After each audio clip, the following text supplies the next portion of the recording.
যদি শেখ হাসিনার মৃত্যুদণ্ড আপনারা চেয়েছেন ইতিমধ্যেই, সেটি যদি রায় হয়, সেটি কার্যকরের প্রক্রিয়া তখন কিভাবে যাবেন?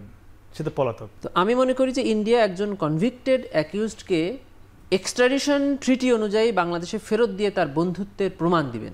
এই আইনে যদি আমরা ধরে নেই, যদি শেখ হাসিনার মৃত্যুদণ্ড আপনারা চেয়েছেন ইতিমধ্যেই, সেটি যদি রায় হয়, সেই রায় আসে, সে যেহেতু পলাতক এবং সম্ভবত যদি সেই মৃত্যুদণ্ড আসে, বাংলাদেশের কোনো প্রধানমন্ত্রী হিসেবে এটি প্রথম মৃত্যুদণ্ড হবে কোনো প্রধানমন্ত্রীর রায়, আমি যদি ভুল না করে থাকি। আচ্ছা, সেটি কার্যকরের প্রক্রিয়া তখন কিভাবে যাবেন? সেটা পলাতক। জি, কার্যকরের প্রক্রিয়া এটা আমাদের আইনের 20 ধারা এটা বলে দেওয়া আছে যে এই আইনের অধীনে প্রণীত সকল রায় এটা গভর্নমেন্ট কার্যকর করবে। তার মানে হলো গভর্নমেন্ট তখন এই রায়ের ভিত্তিতে সে যেখানে আছে সেখান থেকে চাইবে, যদি সে ইন্ডিয়াতে থাকে, যেহেতু আমরা জানি সে ইন্ডিয়াতে আছে, তখন ইন্ডিয়া থেকে ফেরত আনার জন্য আমাদের এক্সট্রাডিশন ট্রিটি আছে, যেটা 2013 সালে উনি নিজেই করেছিলেন। এই ট্রিটি অনুযায়ী ইন্ডিয়া ওনাকে ফেরত দিতে বাধ্য আইন অনুযায়ী। কিন্তু ইন্টারন্যাশনাল লয়ের অ্যাপ্লিকেশনগুলো আমরা জানি যে এর ওরকম বাইন্ডিং ফোর্স থাকে না। তবে ইন্ডিয়ার যেহেতু সবসময় দাবি করে যে আমরা বাংলাদেশের বন্ধু, আমি মনে করি ইন্ডিয়া একজন, যদি ওনার কনভিকশনটা দেয়, ইন দি মিন টাইম তো উনি অলরেডি 6 মান্থসের জন্য কনভিকশন পেয়ে আছেন আদালত অবমাননার অভিযোগে। তো আমি মনে করি যে ইন্ডিয়া একজন কনভিক্টেড অ্যাকিউজডকে এক্সট্রাডিশন ট্রিটি অনুযায়ী বাংলাদেশে ফেরত দিয়ে তার বন্ধুত্বের প্রমাণ দিবেন, এটা আমি মনে করি। আর এক্সিকিউশন বাকিটা তো গভর্নমেন্ট, তারা তাদের মতো করে করবে। কিন্তু এখানে আমরা কিন্তু দেখি বাংলাদেশের অনেক মৃত্যুদণ্ডপ্রাপ্ত আসামি বিভিন্ন দেশে রয়েছে, সেই সব দেশে কিন্তু তাদেরকে ফেরত দেয় না, মানবতার বিষয় বলে তারা, তাদের দেশে মৃত্যুদণ্ডের আইনটা নেই। হ্যাঁ, আইনটি নাই। সেক্ষেত্রে কি আপনার কি মনে হয় সরল ভাই, যদি এমন রায় আসে, মৃত্যুদণ্ডের রায়? দেখুন, আমি মনে করি যে ভারতের আইনে বা কি বলা আছে এখন এইখানে একটু পলিটিক্যাল আলোচনা চলে আসবে।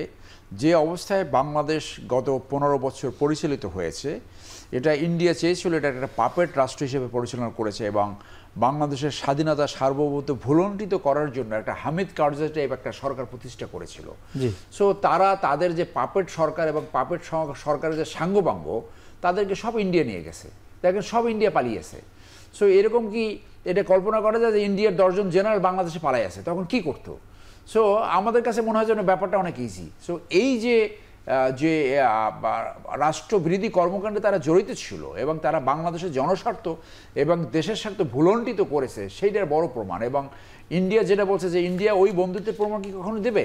কখনই দেবে বলে অন্তত আমার মনে হয় না। সো ওইটা কার্যকরী করা যাবে বলে আমি মনে করি না। এবং তারা অপেক্ষা করবে ওখানে বসে, এখন বাংলাদেশ রাষ্ট্রের বিরুদ্ধে তারা ষড়যন্ত্র করবে, বাংলাদেশকে এই যারা সরকার আছে তাদেরকে অস্থির করবে, তাদেরকে সফল করার চেষ্টা করবে। কোনো উদাহরণ আছে কিনা যে কোনো মৃত্যুদণ্ডপ্রাপ্ত আসামিকে ভারত বাংলাদেশে পাঠিয়েছে, বাংলাদেশ ভারতকে পাঠিয়েছে? ভারত পাঠিয়েছে এরকম কোনো উদাহরণ নাই। তবে ওই যে 75-এর হত্যাকাণ্ডের ঘটনায় একজন মেজর আজিজ না কিনা রশিদ একজন, তাকে আমেরিকা থেকে একজনকে আনা হয়েছিল, পরে মৃত্যুদণ্ড কার্যকর হয়েছে। এই একটাই আমার উদাহরণ মনে পড়ে, এছাড়া অন্য কোনো উদাহরণ আছে?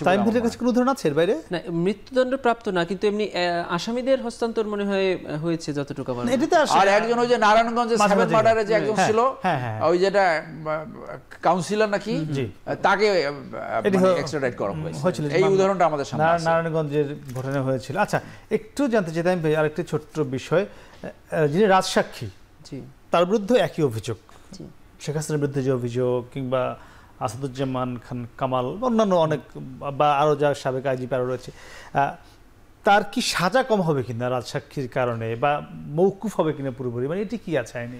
আইনে এটা আমাদের দেশের প্রচলিত সিআরপিসি উনি যেটা বলছেন, ওখানেও কিন্তু একই ল্যাঙ্গুয়েজে বলা, আমাদের এখানেও একই ল্যাঙ্গুয়েজে বলা। সেটা হলো, যদি কোনো আসামি ট্রায়াল চলা অবস্থায় সে এই অপরাধের সাথে যতটুক সম্পৃক্ত ততটুকুর ফুল অ্যান্ড ট্রু ডিসক্লোজার করে অ্যাজ এ উইটনেস, এবং সেই হিসাবে ট্রাইব্যুনালের কাছে আবেদন জানায়, ট্রাইব্যুনাল যদি সেটা মঞ্জুর করে, তখন তাকে দুটো অপশন দেওয়া হবে। একটা হলো সে এই ট্রাইব্যুনালে সাক্ষী হিসাবে সাক্ষ্য প্রদান করবেন, আসামির স্ট্যাটাস তার থাকবেই, সাথে সাক্ষী হিসাবে সাক্ষ্য উপস্থাপন করে ট্রু অ্যান্ড ফুল ডিসক্লোজার করবেন।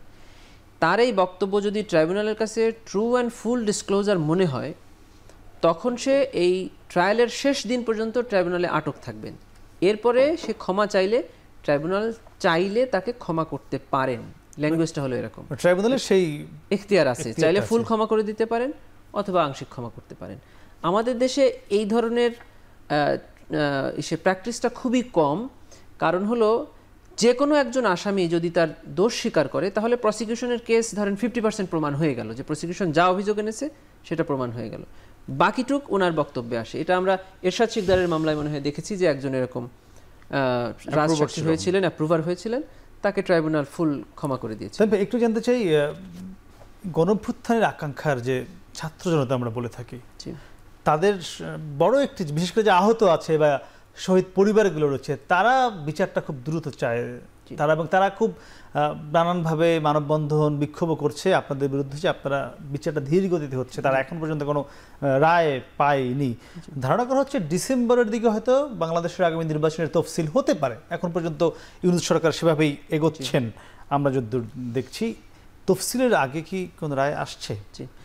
প্রথম কথা হলো, ন্যায় বিচারের প্রথম বাধা হলো যে কবে রায় আসছে এই প্রশ্নের উত্তর দেওয়া, অথবা দেরি হচ্ছে কেন এর ব্যাখ্যা দেওয়া। একটা কম্পিটেন্ট কোর্ট ঠিক যতটুকু সময় নেওয়া প্রয়োজন ততটুকু সময় নিয়ে বিচারের জন্য দুটা জিনিসের বাধা, সেটা হলো ডিলে অ্যান্ড হারিড। এই দুটাতেই বিচার ফেল করে।